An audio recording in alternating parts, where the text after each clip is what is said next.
যে শোইন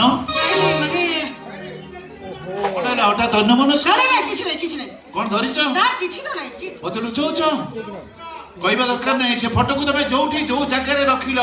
ମୁଁ ଆଖି ବୁଜି କହି ଦେଇ ପାରେ ସେ ଫଟୋ କାହାର ଆଉ ସେ ମଣିଷ ଜଣକ କିଏ মানে ସ୍ୱାମୀର ଅନୁପସ୍ଥିତିରେ ସ୍ତ୍ରୀ ଦେଖୁଥିବା ଫଟୋକୁ ଯଦି ସ୍ୱାମୀର ଆଗମନରେ ଲୁଚେଇ ଦିଏ ଯେ କେହି ବି ନିଃସନ୍ଦେହରେ କହିଦେଇପାରେ ସେ ଫଟୋ ଜଗନ୍ନାଥଙ୍କର ନୁହଁ କି ରାମଚନ୍ଦ୍ରଙ୍କର ନୁହଁ ସେ ଫଟୋ ନିଶ୍ଚୟ ପୁରୁଣା ପ୍ରେମିକର ଫଟୋ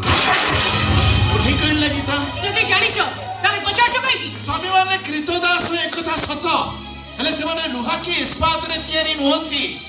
ହାଡ଼ ମାଂସରେ ତିଆରି ଯୋଉ ହାଡ଼ ଭିତରେ ବି ଜୀବନ ଥାଏ ଯୋଉ ମାଂସ ଭିତରେ ଶିରା ପ୍ରଶିରା ଥାଏ ଆଉ ତା ଭିତରେ ରକ୍ତ ଗୁଡାକ ଧାଁ ଦୌଡ଼ କରୁଥାନ୍ତି ତମେ ନା ଆଗରୁ ମତ ପିଉଥିଲ ଏମିତି ତ କଥାବାର୍ତ୍ତା